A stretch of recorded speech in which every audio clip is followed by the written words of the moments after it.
Hello, this is your host, Todd Lewis of the Praise and Folly podcast. Tonight I'm joined by Keith Preston.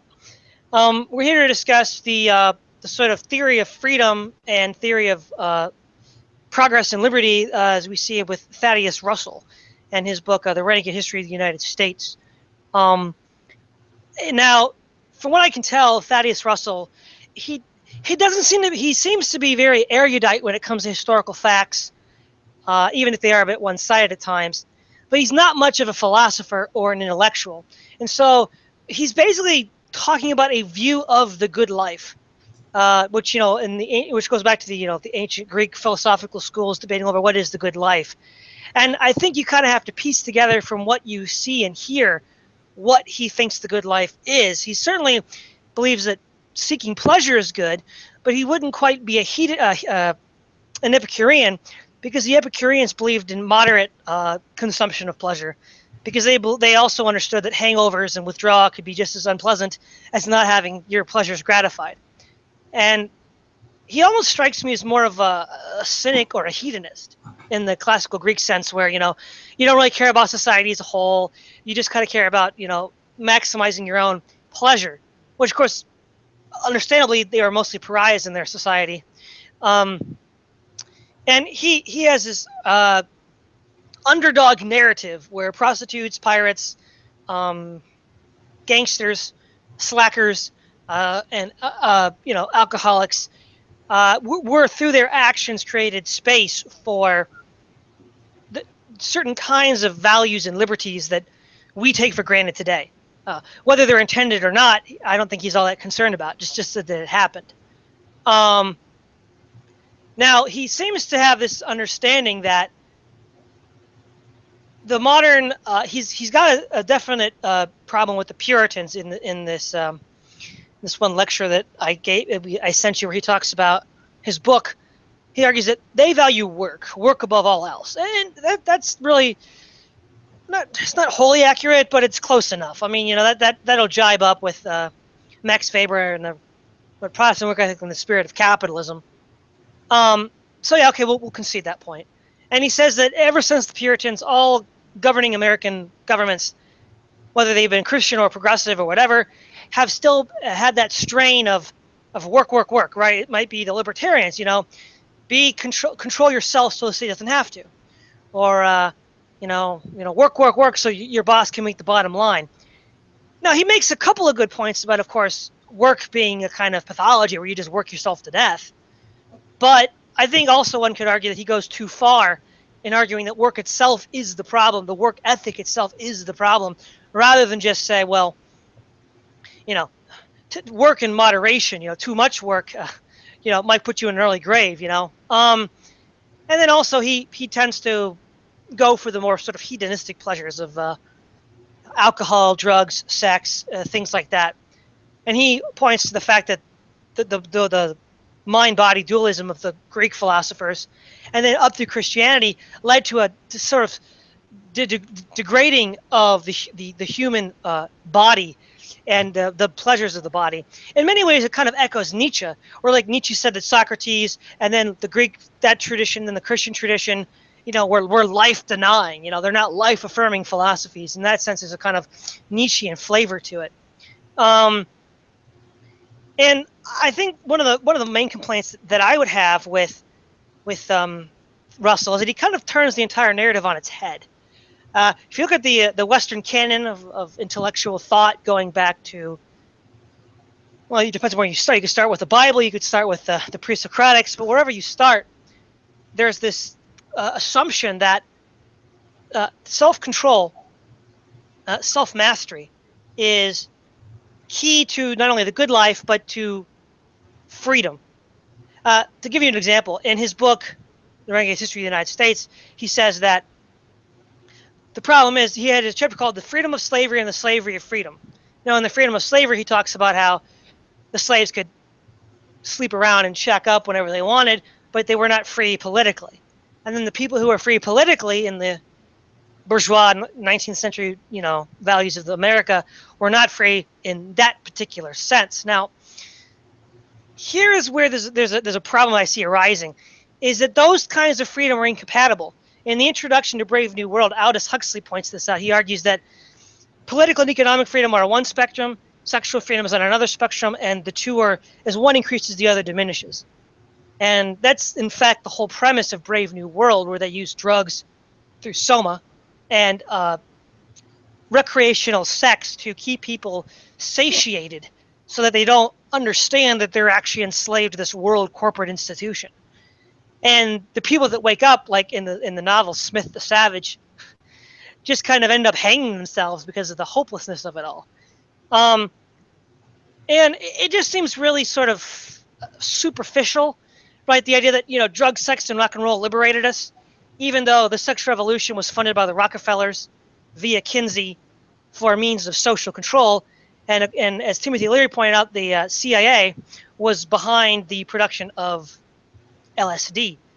And so rather than these things being a bottom-up grassroots rejection of the authority, rather they were ersatz. The authority created these ersatz cultures to create a false opposition, to then move by a more radical false opposition, to then move their goals, which would appear radical without this false radical opposition.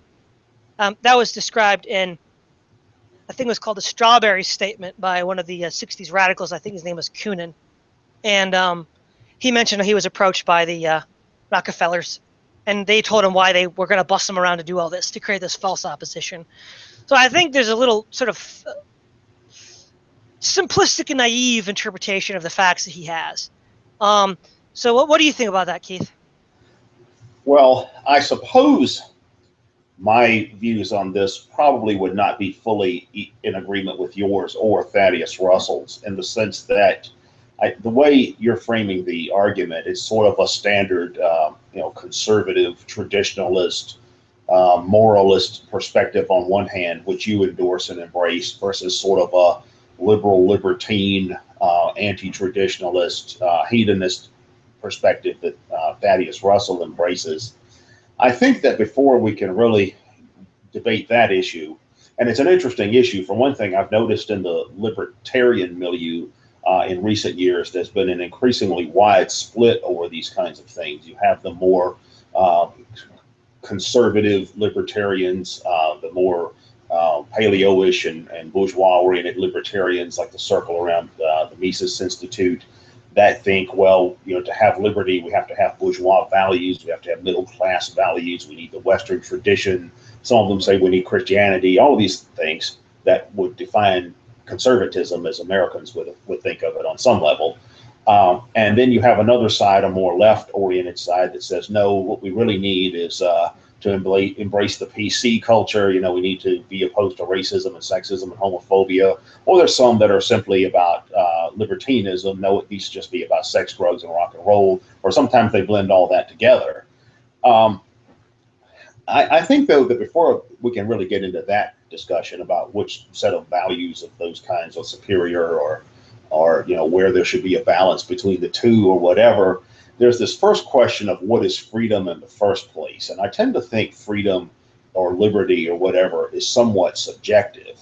Certainly, if you look at all the different thinkers who are regarded as champions of freedom, you see they champion freedom in different ways. For instance, even in our own mainstream political culture, we have groups that claim to be for liberty.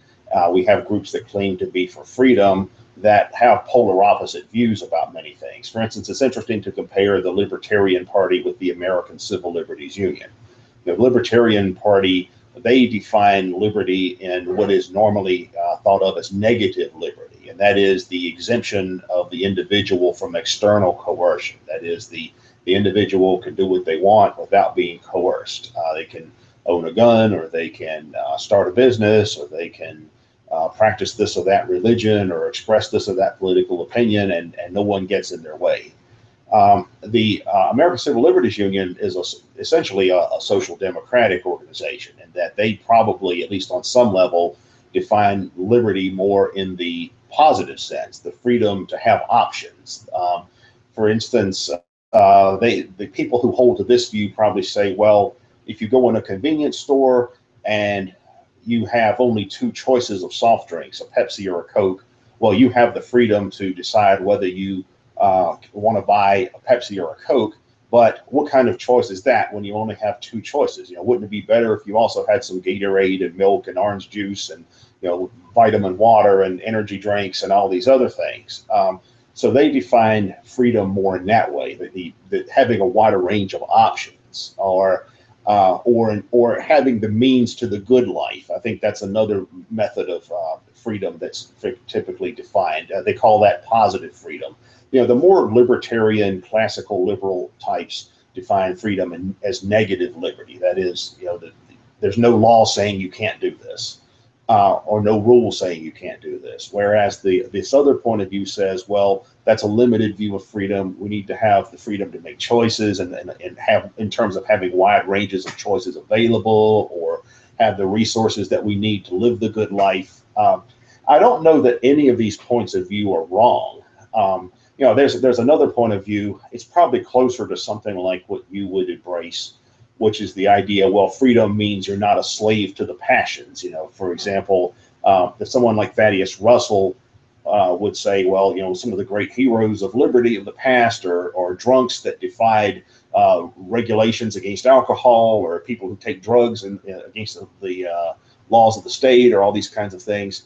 They're we could say, well, yeah, they're embracing a negative liberty and freedom to make whatever decisions you want to make, irrespective of what somebody else says. At the same time, there's also the question of, well, do you really want to aspire to be an alcoholic or a drug addict? Is that really the kind of life you want for yourself, irrespective of what you think of the social effects of that? Do you, is that really a free life? Being a slave to an addiction. Of course, I tend to disagree with the slavery analogy when it comes to addiction problems, but that's a separate debate. But just as on a practical level, do you really want to be a slave to an alcohol habit or a drug habit or something like that? So that's another definition of freedom. So the point being, though, that I think different people define freedom in different ways based on their own value systems. As far as this work ethic thing, that's an interesting issue as well, because certainly a lot of ideas about what freedom is. I think a lot of Americans do have an idea of freedom that's rooted in the work ethic.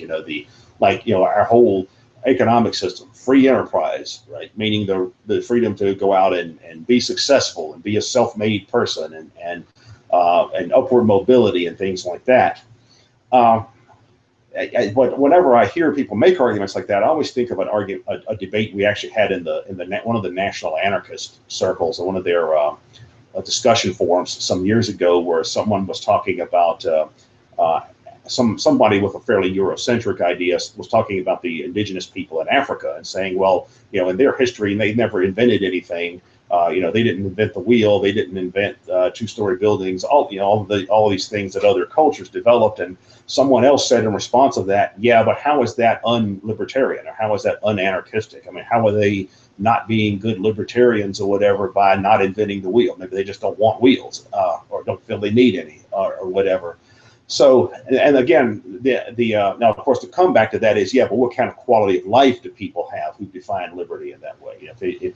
If you have a culture where there's no emphasis on work, achievement, accomplishment, it's just all about subsistence and that's it, then what kind of quality of life are people in that society going to have? What is that culture collectively ever going to accomplish? That's an entirely separate issue. But when it comes, to me, it comes down to subjectivity, in the sense that I think all of these values are things that ultimately are in conflict with each other. And it's not that any of them are necessarily wrong. It's simply a matter of value judgments that you bring to the table. I was telling someone a couple of days ago, I was saying my big influences are Machiavelli, the idea that power is about, and that politics is about power rather than virtue, and Hobbes, the view that society is a war of groups and individuals looking out for their own interests, and Nietzsche, that values are largely subjective social constructs and personal preferences, and then of course Stirner, the idea that, well, ultimately people adopt whatever values serve their own needs, or their own perceived needs. And I don't by that I don't mean that everybody ought to be a self-absorbed, narcissistic,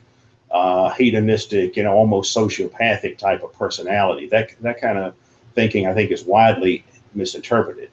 As an illustration, I used to have a coworker some years ago, and she was a devout Mormon, and she was a special ed teacher, and she specialized in working with kids who were in their teens and still weren't toilet trained and things like that. That's how bad off some of these kids were. And when there was an earthquake in Haiti, she volunteered to go to Haiti to help as part of the relief effort. And nowadays, she's a pediatrician, and I'm sure she does that not because doctors usually have a lot of money, but because she wants to help sick kids. All right. Now, I would say that she's not necessarily being a non-egoist by being that kind of person, even though the things that she does are all about trying to help other people. That's just what she receives gratification from whatever reason, psychological makeup or personality type or religious beliefs or family background or cultural background, whatever shaped her thinking in that way, or personality or whatever. So, and I would say that, somebody that's doing things like that is exercising their own freedom, to do what they perceive to be in their interest and what they get satisfaction from, as much as somebody that, for whom freedom is about, a few shots of liquor every day and things like that. Yeah, I think you start off with a good point there, that we need to define the different kinds of freedom. You mentioned both positive and negative liberty, which seems to be the current paradigm. There's, the ancient Greeks and Romans conceived of a form of liberty where you are free from external compulsion. And then within the classic Western canon, the tradition is that you are free you have liberty insofar as you are able to act in accordance with your nature, and you're not free to the extent you act against your own nature. We also saw the breakdown with Condorcet. I think he wrote an essay called "Freedom the difference between the ancients and the moderns." For him, he was more of a negative liberty guy. So for him, freedom was freedom of choice, freedom to be left alone.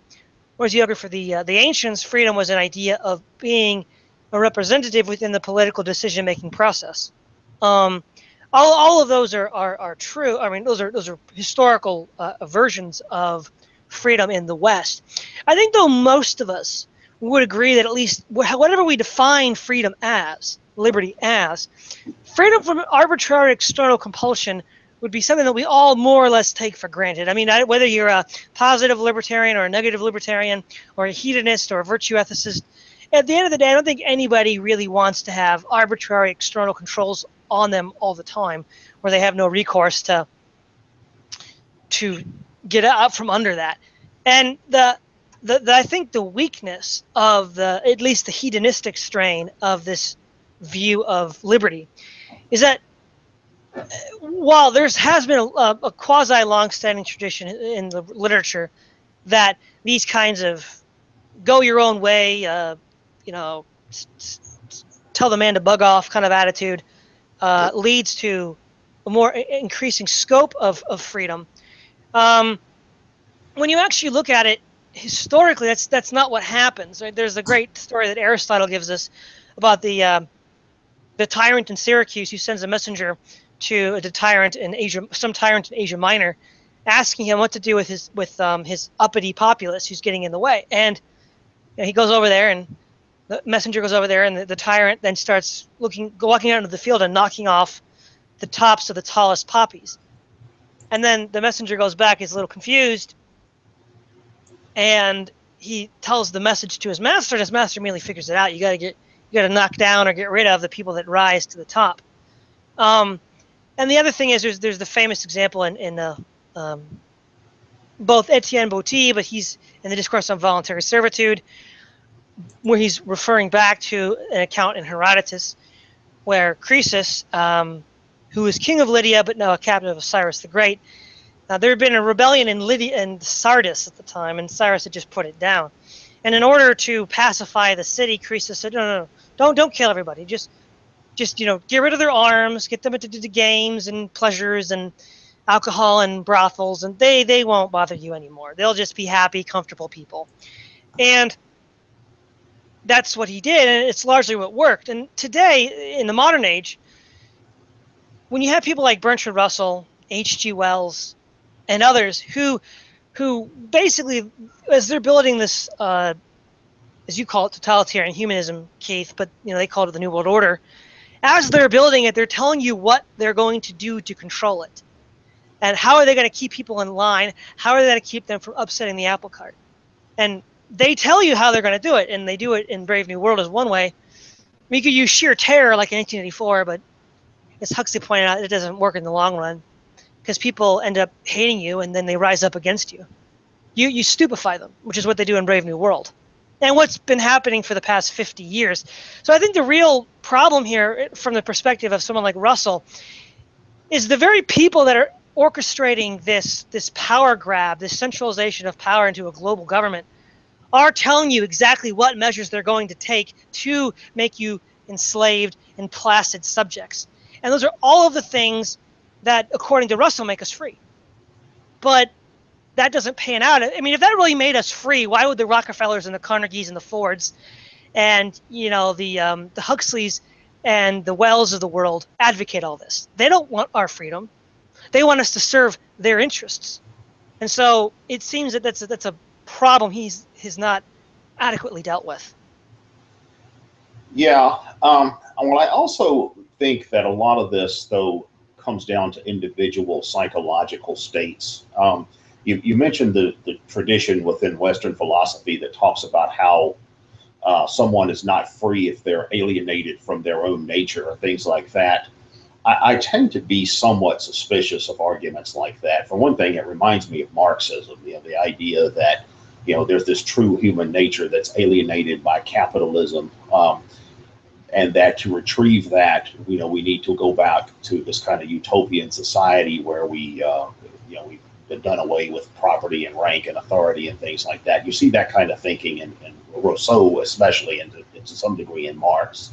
Although it's kind of, some of Marx's views on that were somewhat contradictory, I think, because he would say that human beings are alienated from their true nature, but then he'd say there's no human nature. It's all just a process of historical materialism. But I tend to think that people are free to the degree that they're doing what they want to do, making the choices they want to make, even if they're making stupid choices. For instance, I mentioned the example before of alcoholics and drug addicts. When I was in my mid-20s, I worked for a time in a psychiatric facility, and I was in the substance abuse wing. And the conclusion that I came to from working with alcoholics and drug addicts is that most of what was being taught in that field is a pseudoscience, in the sense that the way it was being taught was alcohol and drug addiction are disease concept and all of that kind of stuff, and that people who are alcoholics and drug addicts are ill. They have a disease that makes them become drug addicts and alcoholics. And having known plenty of drug addicts and alcoholics, in all different kinds of contexts, I don't really agree with that. I mean, in my view, alcoholics are just people that like to drink, and drug addicts are people who like to take drugs. And yes, they have all kinds of problems in some instances, but to them, whatever consequences or negativity they experience for doing this is worth it, because they'd rather have their drugs, and they'll accept the cirrhosis of the liver that comes with their alcohol problem in the process. Now we can say that's a foolish choice, and maybe it is, but if we wanted to apply it in some wider sense, there's this question of, well, for instance, let's take someone who lives in North Korea. A person who lives in North Korea, who believes in the system that they live under, who believes that the Kim family really are specially enlightened people, and that they rightfully rule because they know what's best, and that the North Korean system is the best system. As long as they believe that, and they view themselves as comfortable with this or happy with this, and they want this for themselves, they want to be a part of the North Korean society. Are they in some way not free? Now, they may be not free in the sense that, well, if they change their mind and decide they want to leave North Korea, there may be some issues there. But it's kind of like the old dichotomy of, can you choose to be a slave? And if you choose to be a slave, are you really free or not free because you made the choice to be that?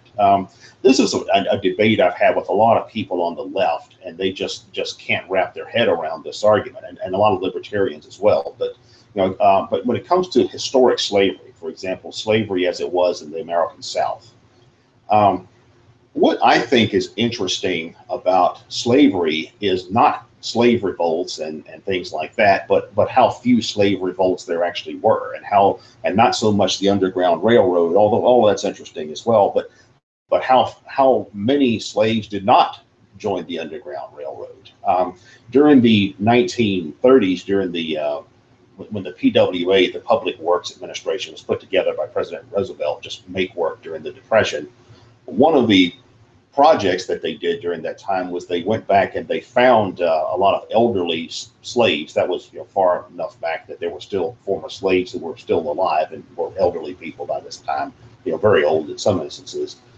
And a lot of these PWA workers actually went out and interviewed a lot of these older slaves and said, well, what was it like on the plantation? And they were expecting to hear all these horror stories about all these terrible, terrible, terrible things that happened to them when they were slaves. And what they actually found is that many of the slaves actually recalled their life on the plantation rather fondly. They said, yeah, well, it wasn't really that bad. I mean, yeah, we had to work, but, we had to work after we left the plantation too, or after we were emancipated, we had to go back to the plantation and work for wages. So it was, they didn't really see what the difference is in a lot of cases. And I think that that's in many ways is how most people function. I think most people are, define freedom, if they ever think about such things, they define freedom as doing what they are comfortable with, and what most people are comfortable with is what they know or what they're accustomed to.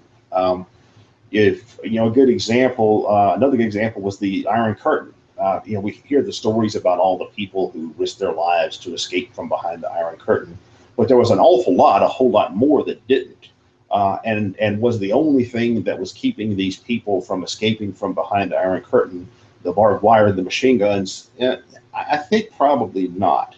I think a lot of them probably wouldn't have left even if the barbed wire machine guns hadn't been there. And this is something, by the way, this is something that I find a lot of people on the left, a lot of libertarians find hard to accept. But I do think that what I'm describing here is something that's fairly endemic to human nature. That human beings like security, they like familiarity, they like to do what they're accustomed to, and that's they define freedom in that way. And we can say, well, that's a limited view of freedom, or that's not really true freedom, or they're not being, their perception is limited, and perhaps so. But are they wrong if that's what they want? Yeah. So it seems like you're saying, correct me if I'm wrong, but what it sounds like you're saying is freedom is doing what you want to do. Now, if you are comfortable being a slave or living as a cog in the Soviet Empire, and that's what you feel comfortable with, according to that person's subjective experiences, you would consider them to be free in some sense. Yeah, I mean, in the sense that that's what they want for themselves. Among libertarian types, there's this ongoing debate, at least on the fringes, of whether in a libertarian society someone should be able to literally sell themselves into slavery. And there are some libertarians who say, no, of course not. That's ridiculous. By definition, you don't have libertarian slavery. And other libertarians say, what about freedom of contract? What about, all these other property rights and, all these kinds of things. And then the comeback is, yeah, but what about the freedom to change your mind once you've signed this slavery contract? So, and then of course another comeback to that is, well, isn't that what the military is? You commit to enlistment for a certain period of time. And of course, there's other libertarians who say, well, we shouldn't have that either. But yeah, I think that in any kind of society, people who value freedom in some abstract sense are always going to be in the minority. I think there's a certain personality type and a certain psychological makeup that tends to have this commitment to or assigns a high level of value to freedom of some abstract type. And now even then, there's a lot of gray area, a lot of variation. For example, the number of people who claim to be anarchists or libertarians, for whom freedom is presumably a maximum value, are actually very small in number compared to the number of people that there are generally. And I don't just think it's because everybody else has been brainwashed by government and whatever else to think differently. I don't think that's the case. I think that there are just certain personality types that are drawn to certain kinds of philosophical perspectives.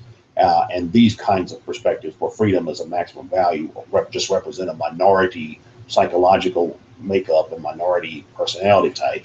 Even among people who have these kinds of values, anarchism, libertarianism, these kinds of radically pro-freedom values, there's a lot of disagreement about what kinds of freedom are the most important or what kinds of freedom are the most necessary. The example, for example, that I gave earlier about the way the ACLU and the Libertarian Party would define freedom in very different ways.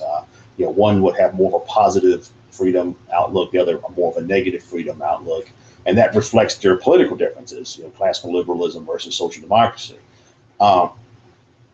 So it's it seems to me that freedom in this sense is really a subjective concept. I mean, we can say, yeah, okay, there's this kind of freedom. There's negative liberty. For example, the U.S. Constitution, the Bill of Rights, that outlines a certain set of negative liberties. Congress shall make no law restricting freedom of religion or free speech or whatever. And it also grants, at least implicitly, some positive liberties, the right to a trial if you're accused of a crime rather than summary execution or something like that. And certainly we can say all these kinds of rights or freedoms or liberties have value. I mean, there's things that are valuable about them. But whether they can all be quantified in some kind of objective sense is something I think is more problematic. Okay. There's a couple points I'd like to make. One is, now as an anarchist, you sort of focus on the study of the levers of power, or how the state maintains power over a given area. And you mentioned already the slave narratives. And I think that kind of makes my point, the idea that these kinds of behavior traits, these kinds of attitudes that the Negroes had in the Deep South were more conducive to accepting your own servitude. Now, the idea that for instance, we talk about the way the state may or may not impose its control on us. So you'll talk about how elite business interests get together with the state to have the army protect private property so they can extract resources from people. Now, what would you say to the argument, and I think a solid case can be made for this, that encouraging these kinds of what we would say colloquially degenerate behavior are means of control that the state uses over individuals in much the same way that, say, the army or the police or the public schools and brainwashing people? It's another arsenal or similar kind of tool in their arsenal. Well, I think it can go either way. I mean, you can certainly have a bread and circuses approach. You can have a ruling class or whatever that's otherwise very exploitive or incompetent or tyrannical, and that they try to maintain popular control through the use of bread and circuses. You keep people distracted from how much they're being abused by offering them all these entertainment as a consolation prize. For example, and you could apply that to something like, say, drugs or alcohol. You could say, okay, well, the workers can work 15 hours a day building the railroad, and they can be paid 10 cents an hour, but as long as they get that hit of opium at the end of the day or whatever, then that's fine. That makes it okay. So that could certainly happen. I mean, you could certainly use those kinds of things as a means of control in that sense, or pacification, a means of pacification. I think that that's one thing that they probably did in the Soviet system, which is because alcoholism was so prevalent in the Soviet system. Russians generally have a problem with drinking, but it's interesting how the Soviet system was fairly puritanical in many ways. I mean, they didn't care much for say, homosexuality or pornography or any of these kinds of things. I mean, they weren't like Western liberal, more libertine Western liberals, but they certainly didn't have a problem with drinking in their system. And I think in part that was because they viewed alcohol as their soma. It was something that sort of could be used to pacify the people from the otherwise bleak life they were living in many instances. At the same time, it's also true that you can use crusades against these kinds of things as a means of expanding state power and creating greater state repression. We've seen that in the United States with the alcohol prohibition and more recently with the war on drugs. So that kind of thing can go either way. I don't think it's really, in fact, it can even be both at the same time. I tend to wonder, for example, that if say with the war on drugs in the United States, I tend to wonder if, on one hand, the system is not encouraging drug use through the pharmaceutical industry and through drug trafficking sponsored by the intelligence services and things like that, encouraging drug abuse with one hand, and then using drug abuse as a pretense for strengthening police powers on the other hand. That can happen as well. So it all depends on the context, I guess is what I'm saying. It depends on. As far as people making choices to engage in servility or live a life of servitude, I tend to think that's, again, that's somewhat subjective. Like, for example, somebody who devotes their life to living a monastic lifestyle, say as a Catholic monk or a Buddhist monk or something like that, well, they're certainly committing themselves to a very ascetic way of life in many instances. But are they wrong to make that decision, or are they not doing ultimately what they want to do? Are they not exercising freedom in that sense? A monastery may have all kinds of rules in terms of what you can or can't do in the monastery, but if is anyone making those monks be there? Is there? There's no conscription for monks. So I tend to wonder about that as well. Are they really not exercising freedom? I was actually discussing this with a libertarian guy I know yesterday.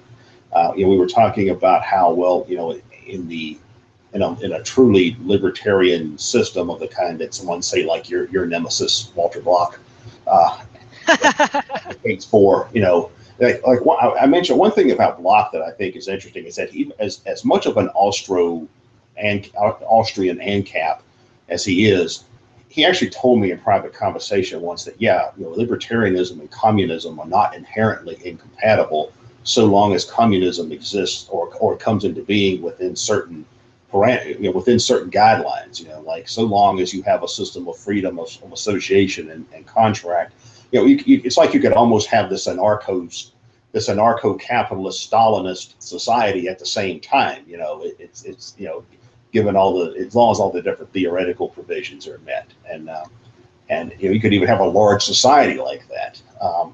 And I've that's something I think that a lot of libertarian types don't necessarily buy into, but I think he's actually right. That's just one of the things I think is interesting about him. Yeah. Now, as far as liberty, whatever freedom, whatever kind of version the individual chooses, do you think that freedom should be?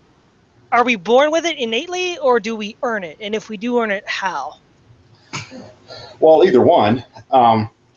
You can certainly be born in a culture that allows certain kinds of freedoms and not others. For instance, in the United States, for example, or European country, you have more or less the freedom to belong to whatever kind of religious community you want, all right, which is not the freedom you're going to have in Saudi Arabia if you're born in that culture. You can also earn freedom in certain ways. I mean, you can, and again, it depends on how you define freedom, but through your own efforts, you can earn freedom from certain things. If you become successful financially, you can earn freedom from having to rely on an employer, or you can, if you become wealthy enough, you can stop working and you can pursue other interests, and your freedom from having to work altogether. So freedoms of those kind can be earned. I think even in slavery, I think even in that system, there were some slaves who could earn their freedom through loyal service or things like that as well. So yeah, freedom, as whether we're born free, that I don't. The problem I see with that is that there's always constraints of some kind. Now, everybody has some constraints they have to go by. Some people have natural constraints, like they may have disabilities or things like that. They may not be as intelligent as other people. That's an innate. They might not be as healthy as other people, so that's an innate constraint they're facing. Certainly, the circumstances that you're around.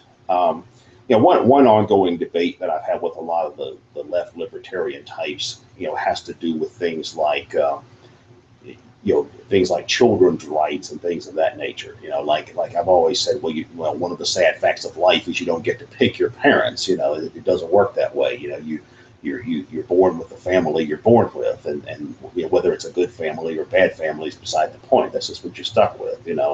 And as a child, you can't have but so many rights. I mean, you're still dependent on your family or whatever adult caregivers you have. Even if you live in an orphanage or something like that.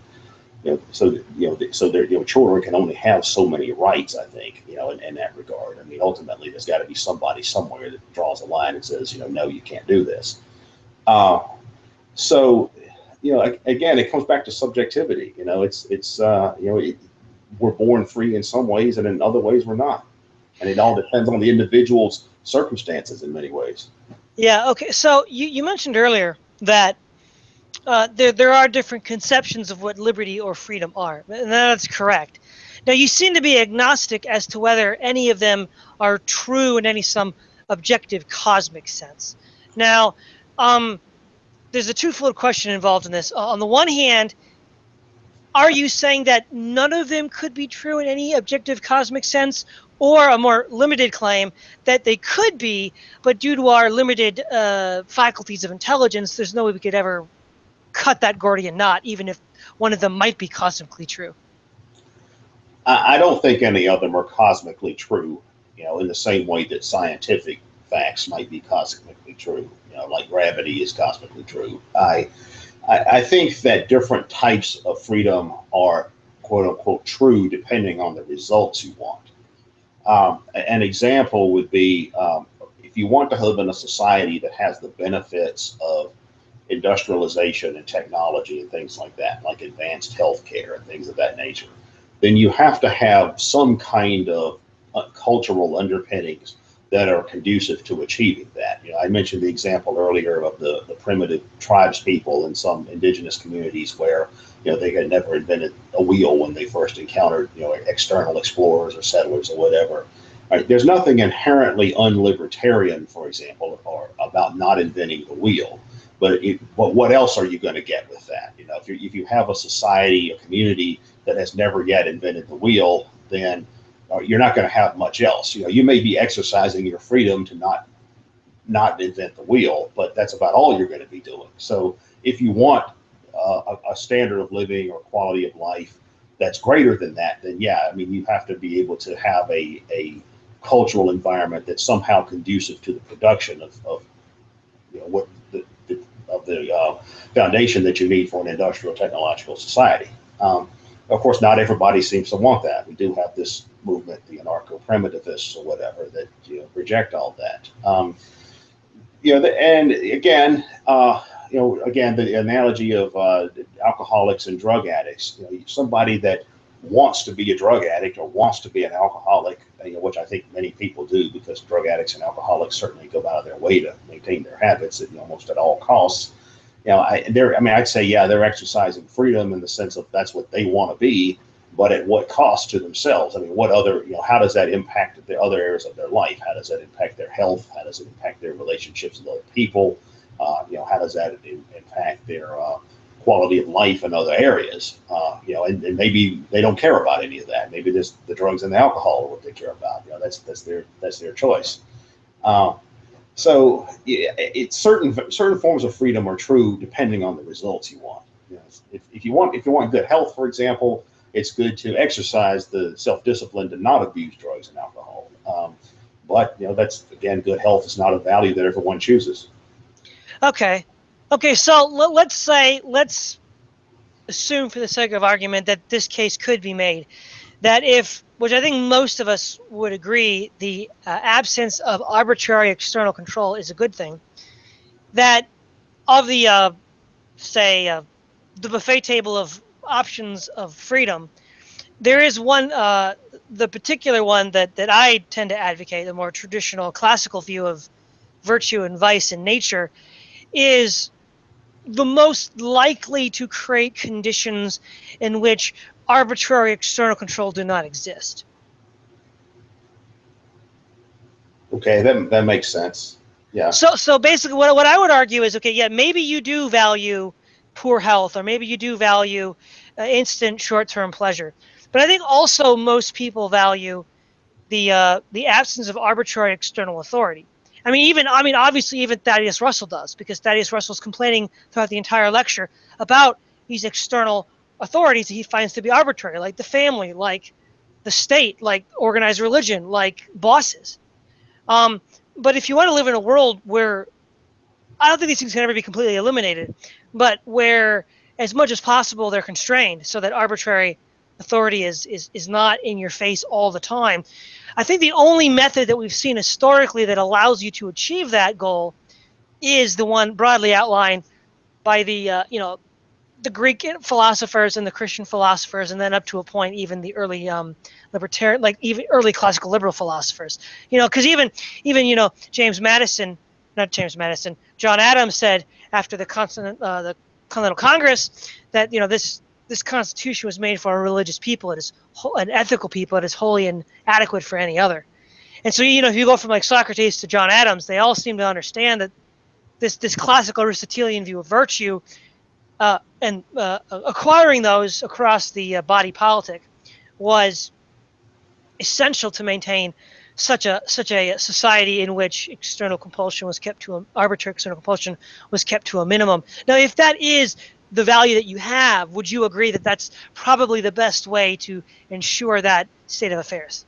Well, what you're saying is the standard argument that in order to avoid external controls, people have to exercise the self-discipline that's necessary to make the external controls unnecessary. For example, the argument goes that if you don't want the state to interfere in family life, well, then parents need to take responsibility for caring for their own children. If parents are not caring for their own children, and they don't care whether their children end up as orphans or whatever, then yeah, the state will be the ones to come in and take care of the children, either by force or just because no one else is bothering to do so. So,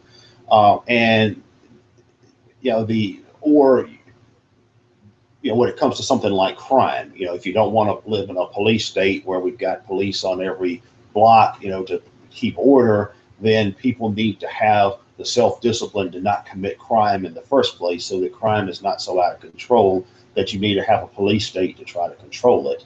I get that argument. I'm familiar with those lines of argumentation. But there's also the question, though, of are people really any more free either way?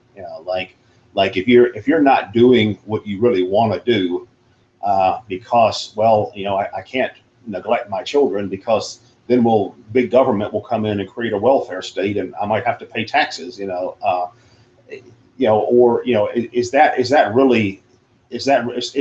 somebody that cares for their children solely because they think the political consequences of that are negative?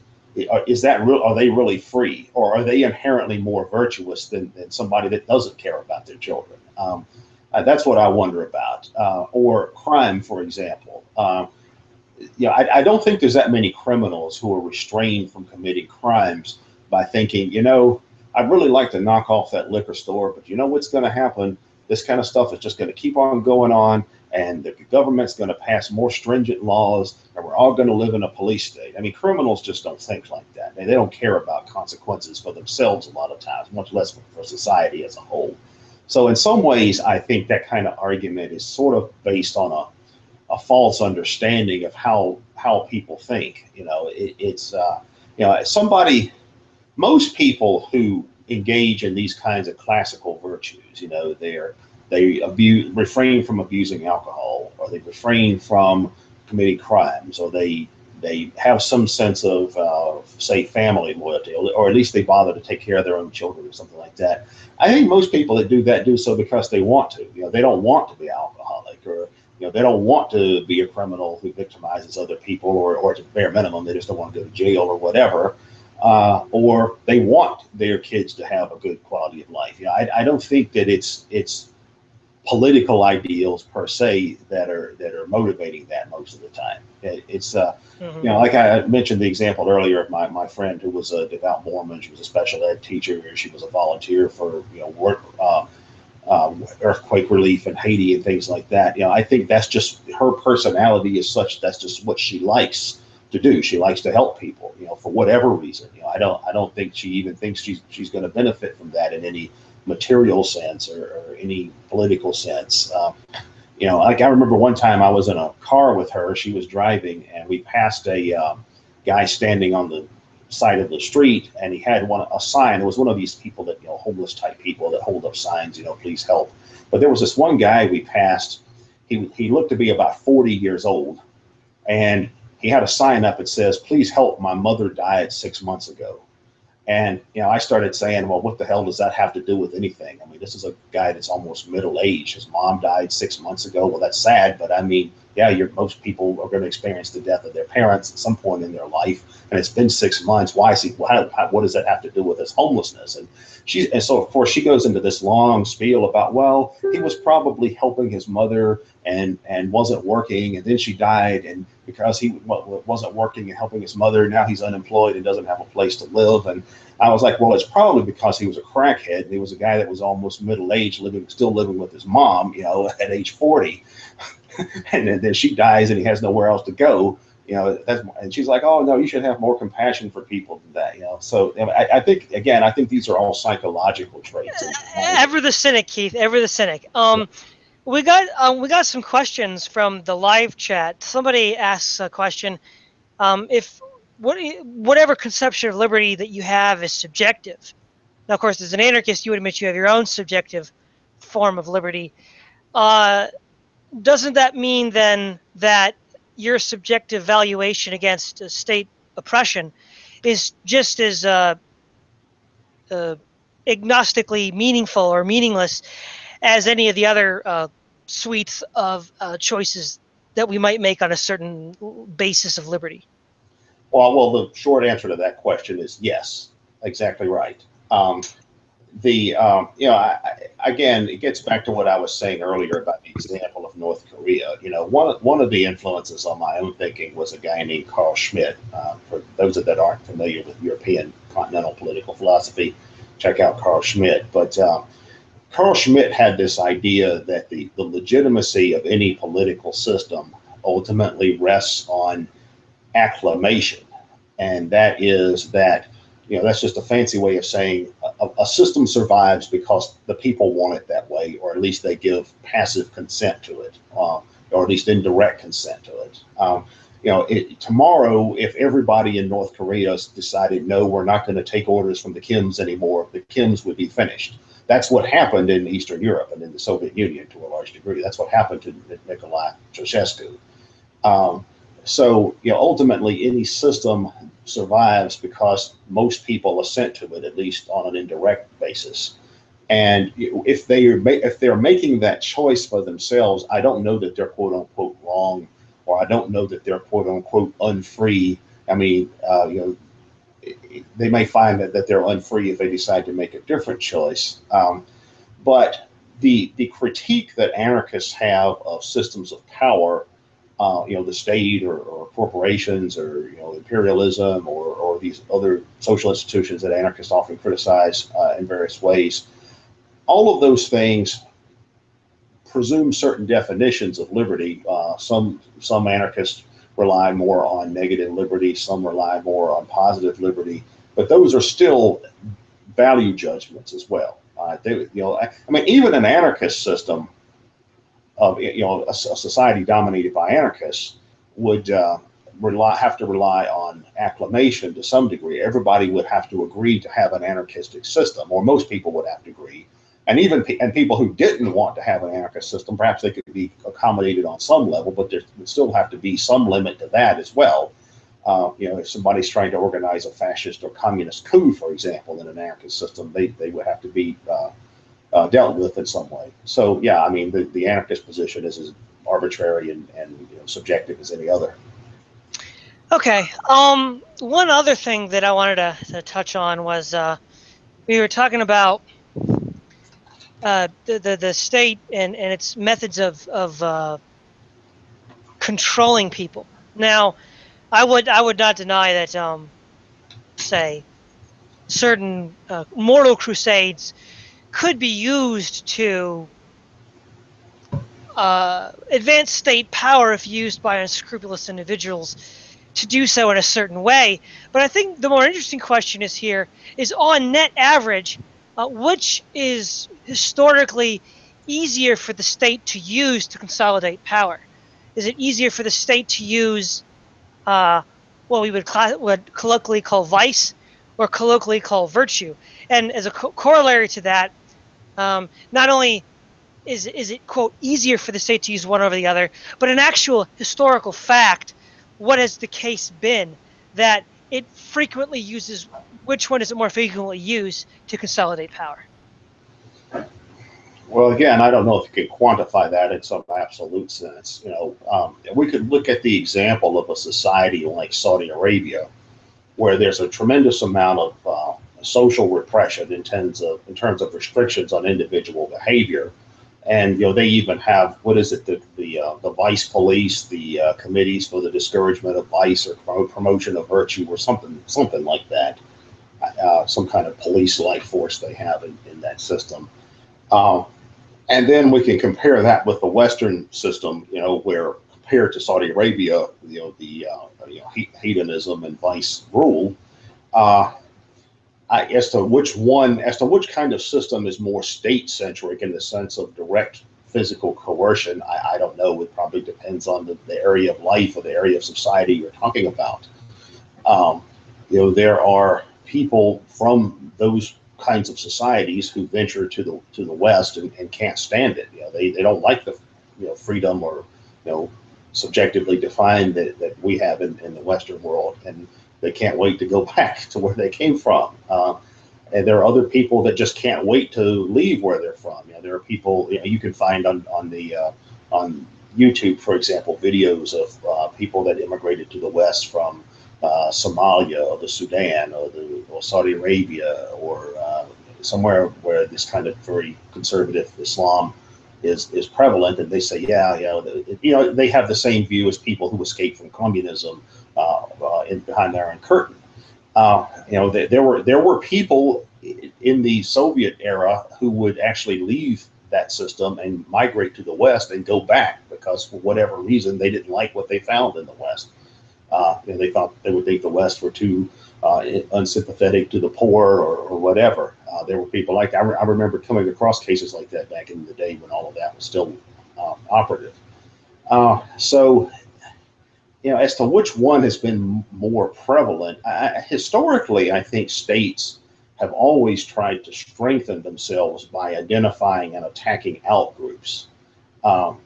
And there's always going to be some kind of rationale that's offered for that. I mean, whether it's an ethnic outgroup, a religious outgroup, a cultural outgroup, a political outgroup, a moral outgroup, or something, states have always tried to strengthen themselves by attacking outgroups of some kind, social outgroups of some kind. And the nature of the outgroup will vary widely in the particular society. It's for example, in a lot of traditional American culture, it was blacks, African Americans. Nowadays, it's more the opposite. It's more, racists are held up as the great enemy of society and civilization. And same thing with homosexuality. Just a few decades ago, homosexuals were an outcast outgroup, enemies of all good things. Now, being a homophobe gets that kind of label assigned to you. So I think the dynamics are really the same in many ways. And it's almost like it doesn't even matter who the groups are that are being attacked as much as it is whatever kind of state, whatever kind of ruling class you have, attacking out groups of that happen to be disfavored by that particular culture at that particular time tends to be a means of strengthening state power. Okay. We're about out of time. Is there anything else you'd want to end with, Keith, or are we? Have you said what you think needs to be said?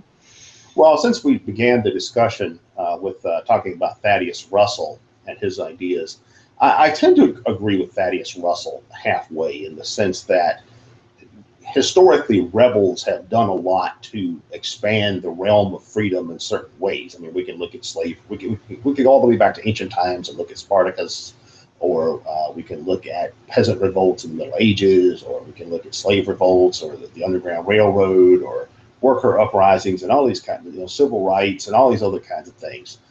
Anti-war people, there's a lot of historical examples of people who did defy existing conventional authority in ways that maybe brought about some kind of social improvement or some partial social improvement.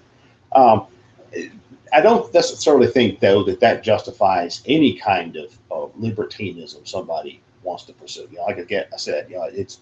I mean, I'm not a Puritan when it comes to drinking and things like that, but I don't necessarily think someone should aspire to be a drunk. That's not necessarily a good life choice to make. Saying I want to be an alcoholic. That's not something that's really a good something I'd advise somebody to do. But so I agree with with Thaddeus Russell in the sense that yes, rebels bring about a lot of social improvements, but that doesn't mean everything anybody does to defy some sort of social norm is necessarily a good choice to make for themselves. All right. Well, this is thanks for coming on, Keith. This is Todd Lewis of the Praise of Folly podcast, signing off.